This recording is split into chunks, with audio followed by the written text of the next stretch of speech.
የእናቴ ነገር አይሆንልኝም፣ እሷም የኔ ነገር አይሆንላትም። ጠዋት ከእንቅልፌ ስነሳ የመጀመሪያ ስራዬ ፈጣሪን አመስግኜ ስልኬን የምነካው እናቴ ጋር ነው። እናት አለም እላታለሁ። አቤት ልጅ አለም ትለኛለች። ሰላም አደርሽልኝ ስላት ደህና ነኝ ልጄ፣ ሰላም አድሬያለሁ፣ ደህና ነኝ፣ እግዚአብሔር ይመስገን ደህና ነኝ። ቁርስ ቀመሽ ምናምን ስታረግ ያንተ ድምፅ ሳልሰማ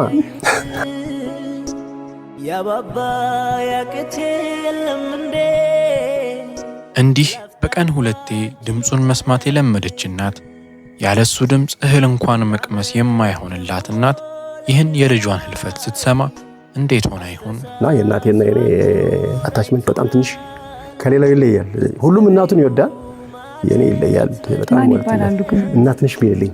ስለ እናቱ ወደ በኋላ በሰፊው እንመለሳለን። በዛሬው ዕለት ማለትም ሰኔ 8 ቀን ረፋድ ላይ መላው ኢትዮጵያውያንን ሐዘን ውስጥ የከተተ ዜና ነበር የተሰማው።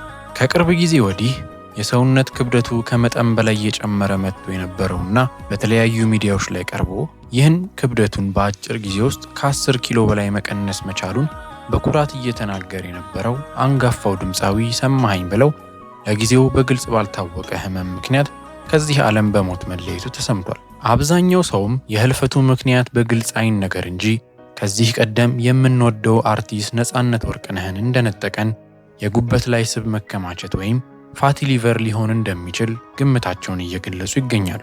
ከህልፈቱ ከጥቂት ወራት በፊትም አባይ ቲቪ ላይ ከነበረው ቃለ ምልልስ በመነሳት አንድ ዶክተር ውፍረቱ እንዲህ አይነት በሽታ ላይ ሊጥለው እንደሚችል ለመጠቆም ሞክሮም ነበር። እንቅስቃሴ ስንፍና ነው፣ የራሴ ስንፍና ነው ያወፈረኝ። ምን በጤና በኩል ግን እግዚአብሔር ይመስገን። የሚገርምሽ ይሄን ሰውነት ይዤ ምንም አንድ ነገር የለብኝም።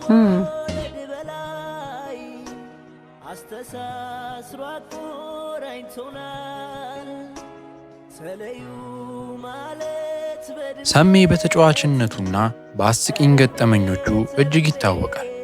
እስኪ ለትውስታ እንዲሆነን በአንድ ወቅት ከተናገረው ገጠመኝ በጥቂቱ ጋብዣችሁ ልመለስ። ቆፍጠን ያለ ባላገር ነው ያልቃል ወጣና ይባላል አለ ሲል አለ አለች። ምን አለ? በየአይነቱና ሽሮ ተጋቢ ነው አለ።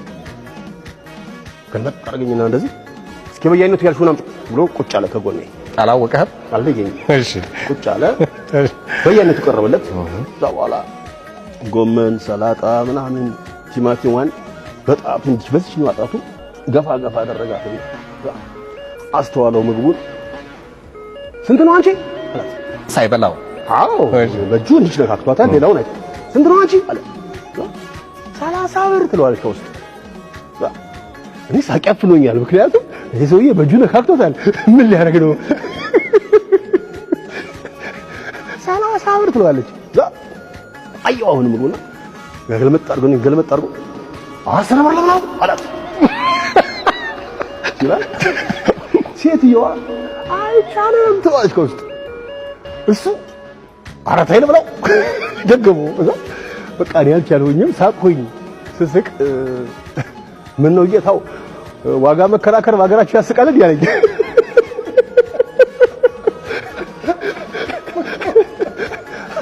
አይ ባስቅም ግን ወጥ ተደርጎ መጥቶ እንጀራው ላይ እንዴት ነው አንተ ዋጋ የምትጠይቀው ከዚህ ሰው?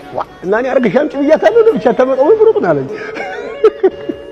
ከዛ ግድ የለም ብላው አንተ ችግር የለም ብላው እኔ እከፍላለሁ አልኩት ብለው ቆጠራልና ቦታው ቀኝ አለኝ። ምን ገጠኝ? ይሄም ሌላ ጥያቄ ትፈልጋብኝ አልኩት። ግድ የለም ወንድምህ ነኝ ያንተው ነኝ የራስህ ሰው ብላ ማነሽ እባክሽን የሚጠጣም አምጪለት አልኳት። ዛ ቁጭ አለ በላ፣ የሚጠጣም ቀረበለት። ዛ ቀርቦ በላና ከንፈሩን እንድች አድርጎ እኔ አይደለም ያመሰገነው። ምን የተባረከ ቀን ነው እናንተ። በቃ ምን የተባረከ ቀን ነው አለና ብድግ አለ። እጁን ታጠበ። አውቀኸው ነው አለችው ሴትዮዋ። አራራውቄው አላት። ሰሜ ባላገሩ እኮ ነው። ኧረ ባላገር የጠጋብ ሀገር ባላገር የሚለው አለችው። ዱላውን ወረወረና እንዲህ ያለው ሸጋ መኳንንት ምን ችግሩ ነው ታዲያ ያችን ጥብቆ ለብሰ መከራ የምታያለኝ? በቃ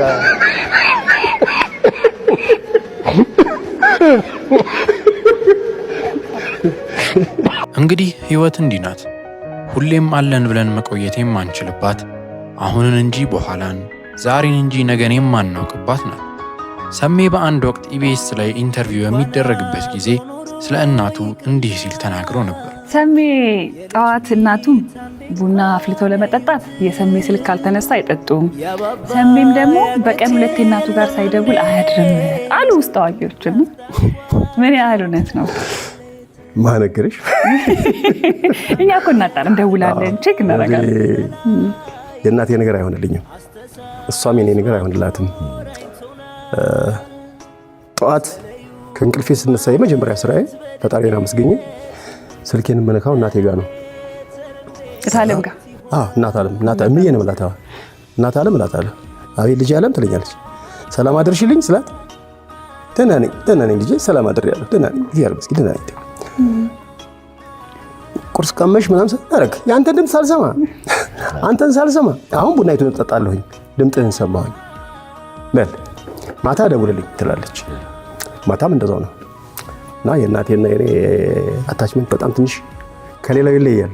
ሁሉም እናቱን ይወዳል፣ የኔ ይለያል በጣም ማለት ነው። እናትነሽ ቢልልኝ እናትነሽ ቢልልኝ ትባላለች። ባህር ዳር ቀበሌ 3 ነው ያለች። አሁን ያቺ ምስኪን እናት የልጇን መሞት ሰምታ ይሆን? ከሰማችስ ምን አይነት ሐዘን ላይ ትሆን? ለመላው ቤተሰቦቹ፣ አድናቂዎቹና ወዳጅ ዘመዶቹ መጽናናትን ተመኘው። መልካም ጊዜ። አንዴ ደግሞ አውሮፕላኑ ቆሞ ይጠብቅህ እንጂ አትሄዳትም ሳታገኘኝ ብለው ነበረ። የእሱ ታሪክ በመሰላችሁ ባህር ዳር ሄጄ ለስራ በበነጋው ጠዋት ላይ አውሮፕላን ሊያመልጠኝ ሆነ። ሆቴል ተይዘልን ሆቴል ነው ያደርነው። አጋጣሚ በግሩፕ ነው ያደርነው እና ማታ አግኝቻታለሁ ሄጄ ጫውቻት ምናምን የመጣሁት። ጠዋት ግን በቃ ማግኘት አልቻልኩም። እሷን ሄጄ እንቅልፍ ጣለኝ።